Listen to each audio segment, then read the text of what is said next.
તો સુરતમાં ફરજિયાત હેલ્મેટની અમલવારી પહેલા અકસ્માતની ઘટના સામે આવી છે। પાર્લે પોઈન્ટના બ્રિજ પર બાઇક ડિવાઈડર સાથે અથડાઈ હતી। દુર્ઘટનામાં બાઇકમાં સવાર 2 યુવાનોના મોત થયા છે। 3 મિત્રો એક જ બાઇકમાં સવાર હતા।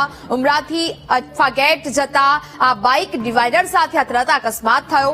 બાઇક પર સવાર યુવકોએ હેલ્મેટ પહેર્યું હોત તો જીવ બચી શક્યો હોત, કારણ કે આ પ્રકારનો જે અકસ્માત છે તેમાં વારંવાર આવી ઘટનાઓ છે તે સામે આવતી હોય છે।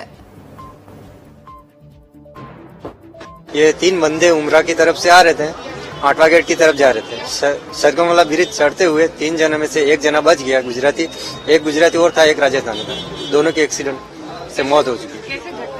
बाइक पे गिरते तुरंत मृत्यु हो गई। आप लोग कैसे? मेरा भांजा है वो, रोहित रावल। हेलमेट नहीं पहना हुआ था। हेलमेट पहनते तो आज बच जाते सर।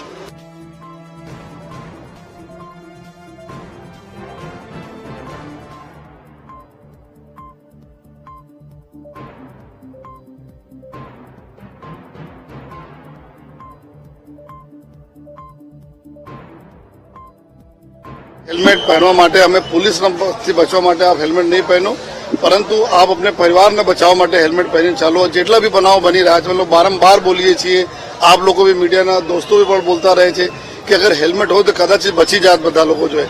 लेकिन लोगों ना आ समझ ना लीधे जो है कि ना समझ लीधे पोते जीव गुमावे छे ने पछी एना परिवार ने बहुत तकलीफ पड़े छे। तो आज थी ज्यारे अमे ड्राइव चालू थई छे जो है, तो लगभग जो 70% जेटला लोग जो हेलमेट पहनता थया छे अने बाकी जो नथी, એટલે સતત અમે અઠવાડિયા તક જેટલા બી લોકો નથી પહેર્યા એના જગ્યા જ ઉપર અમે સમાધાન શુલ્ક લઈશ। વારંવાર કરશે તો એના અમે લાયસન્સ પણ કેન્સલ કરીશ।